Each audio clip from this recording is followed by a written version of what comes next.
Welcome back to another episode of the Connection Diaries. This month, I'm joined by Katie Mingo, and I asked her to come chat with me because I was inspired by her blog that she wrote for this month, which if you are getting this video through the newsletter, you'll have already seen the headline for it.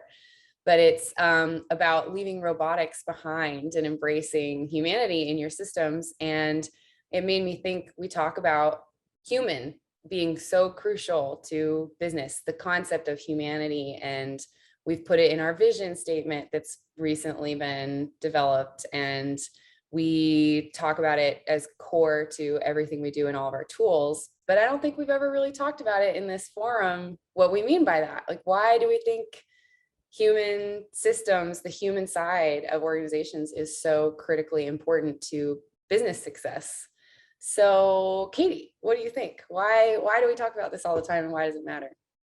Emma Rose, this is such a great topic. It is true that we say the word human or humanity so often, and we say that all of our principles, all of the work that we do has to be consistent with the nature of being human. That's a criteria for everything that we develop and anything new that we try, and the things that have stood the test of time over the history of the company.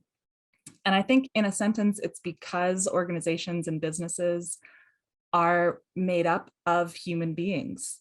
That's the fact that it seems so obvious and still so easy to forget in the midst of technology, in the midst of formal sounding titles and company names that aren't human names necessarily. And so that's the bare fact of it, and something that we bring out all the time and keep having to remind our clients and ourselves that we are all just networks and communities of human beings in organizations. Yeah. And I think one thing that we've talked about a lot recently is that why do we focus on conversation? And so I wanted to just say a little bit about that. And so the logic flow for me is that if we are networks of human beings, those connections between humans is what has us create value in the world. And the only medium that we have for those connections is conversation. Mm-hmm. So, Emma Rose, what else makes human being important for you? Well, yeah, I think it came up earlier this week with our colleagues. And then Patrick, our coworker, he ended up posting on LinkedIn about it. So I think it struck a chord with everyone, that our work is inherently messy and organizational life is inherently messy. And there's this assumption, and I think you allude to this, kind of the history of it in your blog. So another plug, go read it, everyone. That organizational life should be perfectly manicured and ordered, and the process should be pristine and should always get us the results that we want. And unfortunately, we tend to about 99.9% of the time fall short of that intention. And because we work in that domain with helping leaders and the people in their organizational systems communicate and work better together and create more value, our work is messy. And so how do we start being a little bit more upfront with our clients about that this is hard work. It's not easy, but with commitment, it is the thing that will produce the highest value and sustainability in your organization. And I just think that human beings are messy. I mean, anybody who has, if you think about your home life, nobody would say that their home and family life is pristine and process oriented, and yet we expect the same people to go into these other contexts and be completely controlled and productive and effective.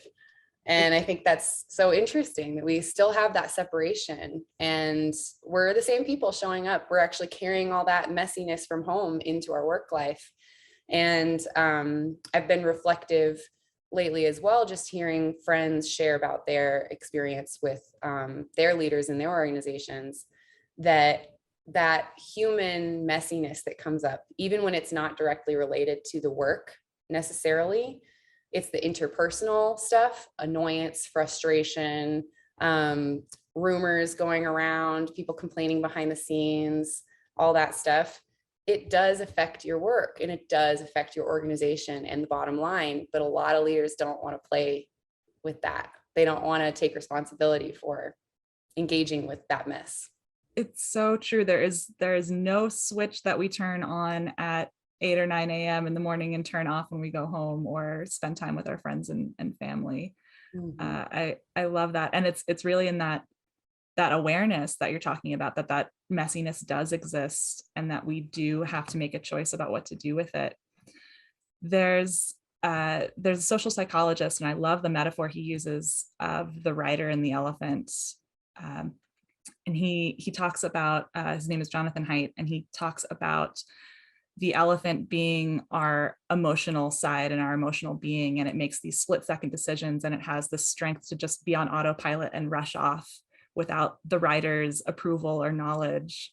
And without that awareness of what we're doing emotionally and physically, we often create these justifications for why we're upset or annoyed. And that never really matches the reality, like you're talking about. It never really, those seemingly logical excuses never quite match up the real cause of the issue. I think that's another thing for us to be aware of. And at Conversant, we talk about being present to, is just how are we showing up and what things do seem unpredictable or what things are taking us by surprise, and how do we recover from that and turn it into something valuable. Right. Well, and I think, like you said, all of our tools are designed for the nature of being human. They're really meant to drive more awareness, right? To be your partner in where are we relative to where we want to be and what's our track to getting back to that. But a lot of that takes personal responsibility. It seems too that we tend to, when we start getting off track or start feeling that disconnection with other people, we almost drive more disconnection in defense or in an effort to avoid the discomfort. And yet that's just worsening our chances of accomplishing what we want to accomplish. And so where are those moments of awareness to start seeing, where can I communicate better? Who do I need to communicate with, and in what way and about what, in order to get us back to where we want to be? But it's not easy. It's never easy. Even for those of us who have been in this work for a really long time, some in our organization for many, many, many moons, they're not perfect either, I can tell you. Right, exactly. One of our colleagues, Cal Delaney, likes to say that each conversation, each interaction is brand new, and we're all beginners at this particular one. So I think that is a humbling thought to leave us with. It is humbling. Well, Katie, thank you so much for this short little conversation with me. Like I said, please go check out her blog this month, some practical tips on how to bring a little bit more humanity into work. And we will see you next month.